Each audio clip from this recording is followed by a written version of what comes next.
In this video, I'll show how I assembled the foot armor for the Witch King. For building this pattern for these armored shoes is I had to study a lot of the actual medieval shoes that are armored, because you want to be able to move in them easily and be flexible when walking around, so you're not walking awkwardly neither. So I had to do a lot of testing until I was satisfied with the right paper template. And once I was satisfied, I was able then to transfer that template onto EVA foam. Once I had all of that transferred to EVA foam, I went ahead and started cutting them. One thing I'll say is make sure that you mark them which one is for the right foot and which one is for the left foot as well when you finish cutting these pieces, because you don't want to mix those around, because you want to make sure that when you're assembling them, the right piece goes onto the right foot.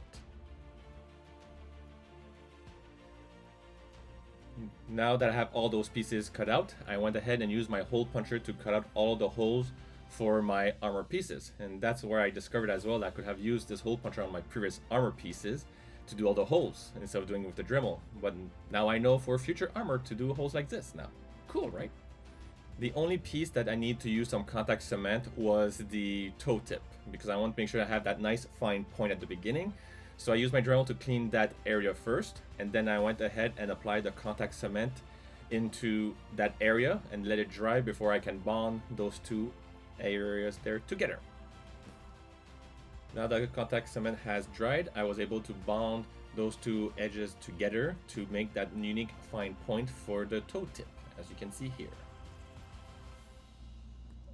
Now that the toe tip has been assembled, I went ahead and rivet all of the armor pieces together to make sure that everything fits in place nicely and move nicely as well. So if I have to do any adjustments, I can make them. But also, I want to make sure as well that we can fit on my shoe properly when it's all assembled.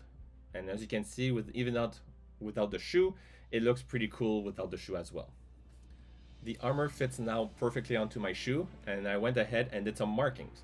The markings there is to make sure I can connect the tip of my armor to the tip of my shoe. And I had to grind those areas as well down, so I have a nice smooth surface so I can glue two Velcro pieces to the shoe, so I can connect the piece at the tip to the tip of the shoe.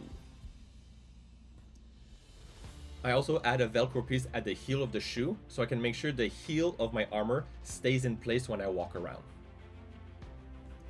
When that was done, I went ahead and added the same Velcro pieces at the markings I did for the front tip, and I added the Velcro piece at the back of the heel, so I can attach that armor piece to my shoe as well. The other attachment I'll be doing for the foot armor is basically an elastic band that will go at the center of my shoe and connect to the center of my armor of the foot. The reason I put that elastic band there is to make sure that my armor doesn't bulge on the top of the foot, and also to keep my armor snug to my shoe so it looks more realistic than bulging out.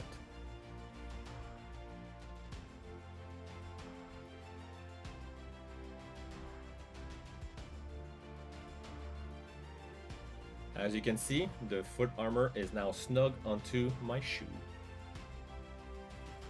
Now that everything fitted nicely onto my shoe, now it's time to start cleaning all of those armor pieces to have nice smooth edges, and for same thing for the tip, and also to start doing some nice angle at the edge of all those pieces to look like metal edges, so when it's all painted it will look like metal pieces.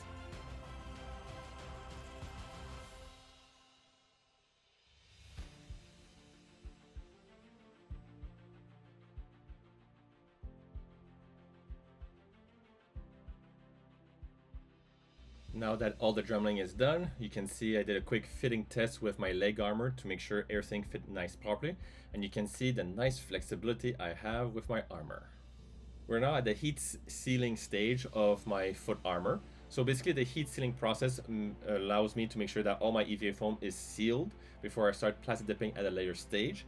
But also the bigger benefit as well is to make sure that all of my pieces stays curved as well, because I don't want to be flat pieces when I start painting, because when I start trying to curve it back on the shoe, it might crack the paint, to which I want to avoid. So by making sure all my pieces stays curved right off the bat, this is the process I had to do first.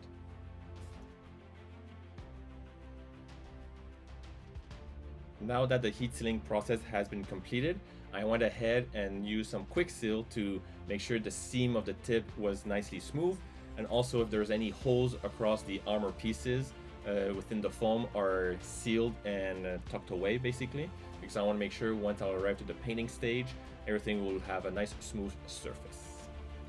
Once the quick seal has dried for a good 24 hours, I went across all of those armor pieces with a 400 grit sandpaper and make sure that all of those areas has been sanded down, so I have a nice, even more smoother areas where I put all the quick seal as well.